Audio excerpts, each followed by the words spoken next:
Oh my god. Yeah, that's even worse than I was thinking. Oh, he pooped. Some things happen fast. So fast that in just a single moment, everything goes in a completely different direction.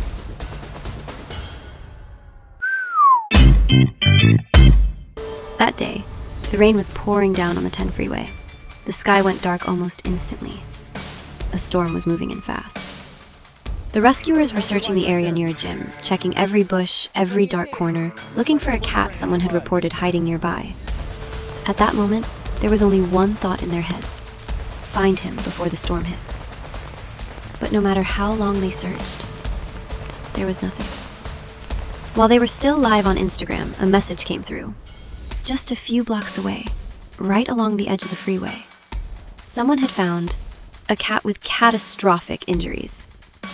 There was no hesitation. The rescuers turned around and went straight there.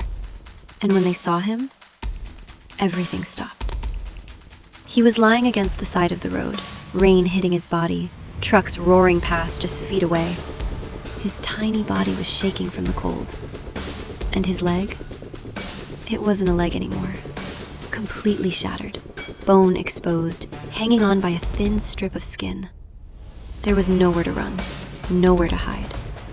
He was lying there, in the middle of speeding traffic, with no chance at all. They named him Knight. This needs to be said clearly.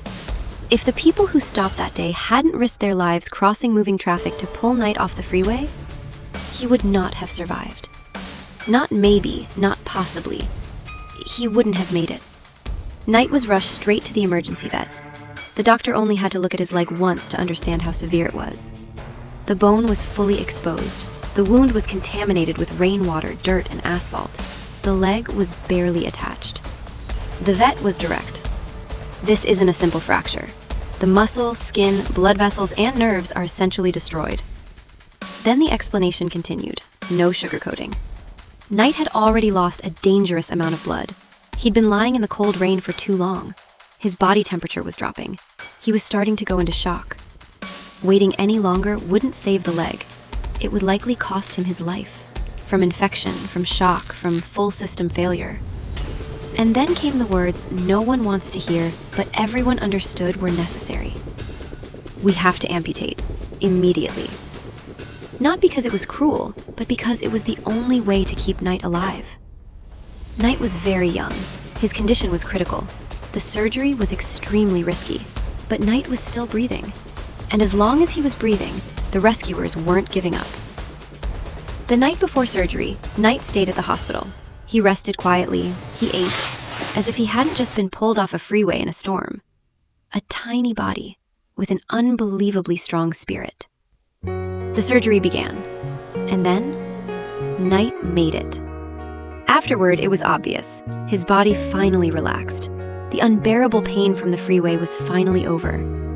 That night, the cat who had been lying in the cold rain, waiting to die, was curled up in a warm bed, held safely in the rescuer's arms.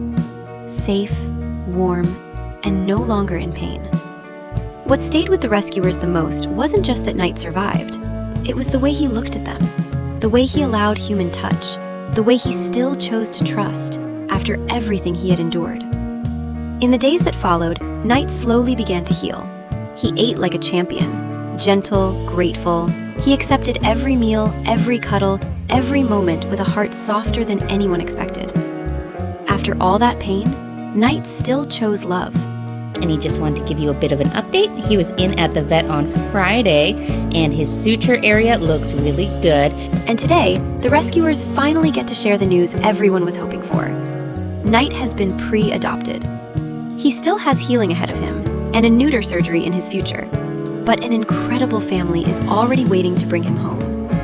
From a cat lying on the freeway in a cold storm, Knight fought his way back to life. Now he's here, safe, warm, and this time, he won't be fighting alone.